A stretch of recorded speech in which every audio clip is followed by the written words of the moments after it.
Chris, and welcome back to another one of my videos. Today, we're going to be comparing the WZ-121GFT Tier 8 Chinese Tank Destroyer to the AMX ACMLE-48 and the ISU-130, along with some Ace Tanker gameplay. So, starting off, you can see it has a base standard DPM of 2,908, which is very good for the tier.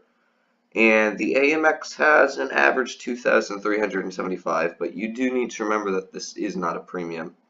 And the ISU-130 has 3,121, which is extremely high for a tank destroyer, not to mention with its special higher damage rounds that do less penetration, it has almost 3,600 penetration.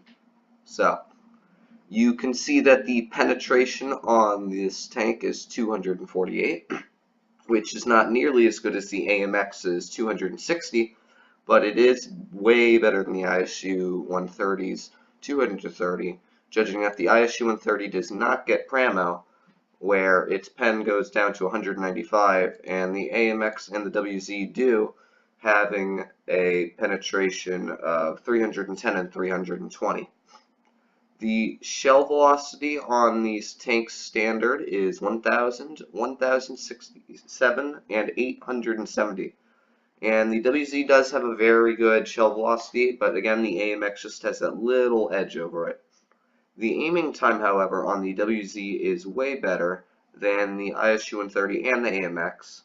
And not to mention the ISU-130 was buffed yesterday night. If you guys didn't happen to get that update, it is finished. The dispersion, however, is better on the ISU-130 now than it is on the WZ-120 and the AMX. The gun depression is the same across all three of these tanks, but the aiming arc on the AMX and the WZ are very similar at both being 20 degrees, but the ISU-130 only has a terrible 12 degrees. The forward speed is 50, as well as the AMX goes 50, but the ISU-130 does go a 43, which is still pretty good. Its backward speed, though, is not very fast, at only being 20, and the AMX only goes 13 backwards. So the WZ's 20 backwards can almost back up quicker than some heavy tanks and accelerate forwards. The engine power is not the strongest, but this tank is also very light. The power-to-weight ratio is pretty good, but again, the AMX has a better one. And the effective horsepower per ton is also the same. The terrain resistance is also very good on this tank. As you can see, it's the same as the AMX, but much better than the ISU-130. And you can see that the traverse speed on this tank is absolutely insane at being 40 degrees a second, beating the AMX almost by double and the ISU-130. The credit coefficient has not yet been posted for the WZ or the ISU-130, but they are probably very high. And the view range on all three of these tanks is the same. The hit points, however, is lower on the ISU-130 than the WZ and the AMX. The hull armor looks as if it's only 120, but we will check that out later on Armor Inspector, as that is a very steep angle at being 120. The AMX does have a better armor profile, about the same angle at about 150, but the sides are much worse, as you can see in the rear. And the ISU-130 has the least armor, and it is the biggest tank out of all, at being 90 on the front and 75 on the sides, but it does have a very strong rear of 60. The win rate in the WZ completely demolishes the other tanks, at being a 60%, compared to the ISU-130's 51%, being a whole 9% higher. The average damage is an average of 500 higher than the AMX. Every single thing you can see on the WZ completely murders the competition. Now let's go check the armor profiles. So, you can see here is the WZ-120, and you can see when I'm clicking on the armor profile, it does have about 230 to 240, which is very thick, judging that you are only going against Tier 8, 7, and 9. And some Tier 8 heavy tanks can have trouble penning you. There is a very weak lower plate, however, it only being about 140, and there is a plate right underneath the gun, so don't shoot underneath the gun of this tank, as it is 270. This tank does not really have cupolas, so don't try to shoot the top of it. The side of this tank, however, does have a bit of a troll, where this purple bit here is all spaced armor, and that ranges from about 200 to 300 millimeters thick, so do not try to think you can go through that. The upper part is only about 90, which is decent, but the lower part of this tank, even when angled, is still only getting to about 64, which means a T49, RHM, anything running a 150 millimeter can probably pen your tank on the side with HE. The rear is worse, only being about 30 thick at the top and 48 at the bottom. So do want to shoot HE at the top, as IS5s and T34s can probably go through there. Now let's take a look at the AMX. So you can see that the AMX has a much steeper slope, and the armor is a little bit better on the AMX, it being about 250 thick, but it does have a much smaller lower plate, and it still is 200 thick, which is way better than the WZ's 140. The upper plate, however, is awesome, but one of the weaknesses in this tank is it does have a weak cupola and viewfinder, where it ranges from about 100 to 200 thick, and the cupola is only about 100. The side of this tank is the big downfall, at it only being 40, so pretty much any tank you drive that is a tier 8 can pen with HE, and same with the rear as only being 40. And one of the weaknesses with this tank is you can actually shoot this back thing here. You can shoot the top of it with HE and an RHM, and it will pen it. Also, if you're in an RHM, you can overmatch the sides, where you can just shoot a heat round and it'll go right through if it's aiming dead at you. And let's just take a look at the ISU in 30, just to give you guys a comparison on how weak the armor is. As you can see, it's all yellow. So the front's only about 100 thick. It does have some okay slopes on the side, so you can get some bounces, and the mantlet is extremely thick, you won't be going through that. But the lower plate is HE proof, but not by much. The side of this tank is only about 78, so you can be HE'd by an RHM or an ISU. And the rear of this tank is 60 at the top, which is the same as the ISU, but it is also more in the back lower plates. So if you're going to HE this tank, always HE it up in the top. This tank is fairly mobile though at turning, so you do want to be careful. Now let's get stuck into some Ace Tanker gameplay. So, as you can see, the first replay we have is on Rockfield, and that actually loaded me in very quick, as you can see. The game normally doesn't load me in that quick on replays. But you can see I'm running the WZ, and I do like this camo for tank destroyers. It looks very snazzy. But I'm going to be pushing medium side in Rockfield because it's very hilly, and this armor becomes very effective. And if you can make this front plate more than a 70-degree angle on a slope, it becomes impenetrable. So you can bounce ISUs, you can bounce anything on this thing. And I'm going to push right into this spot, and I know I'm going to beat most tanks getting here first. You can see I snap shell right into that 54.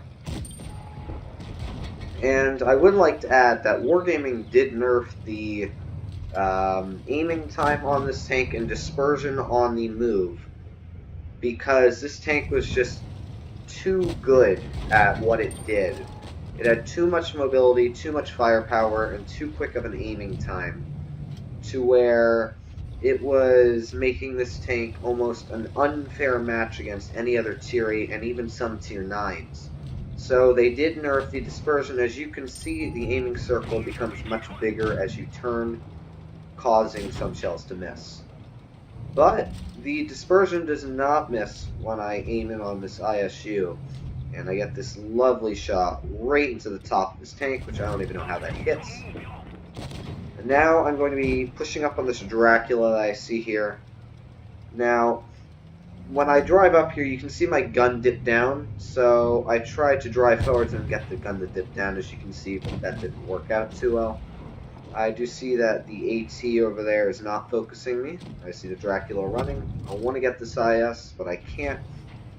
And you can see another example of the dispersion not being super great with this gun as my HE misses. but you can tell that the shell velocity is very good. And I'm feeling fairly confident on my abilities right now, so I'm going to push on this IS. He only has 1300 health, and his pen is not going to be very reliable at getting through my tank.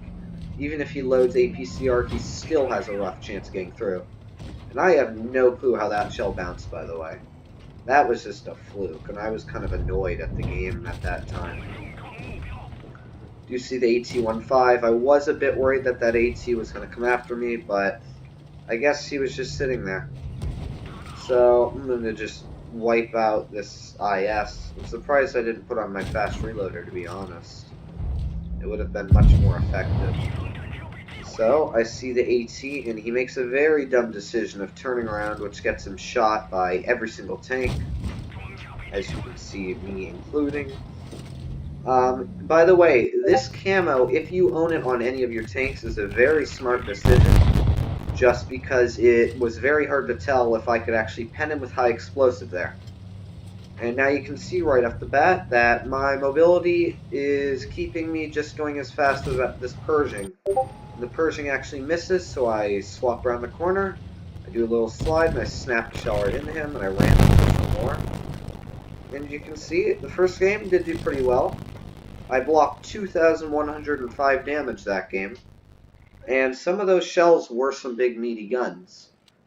You can see that the team did fairly well, and the T6 Dracula, as it is a super overpowered tank, is always going to do well.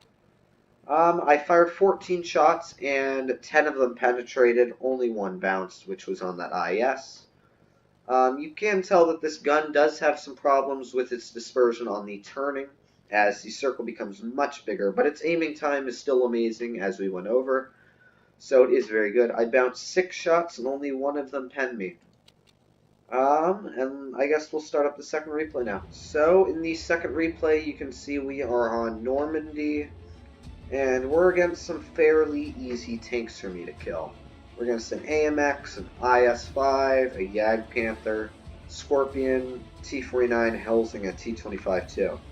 By the way, guys, I do like the new loading screen for the game. It's very nice looking.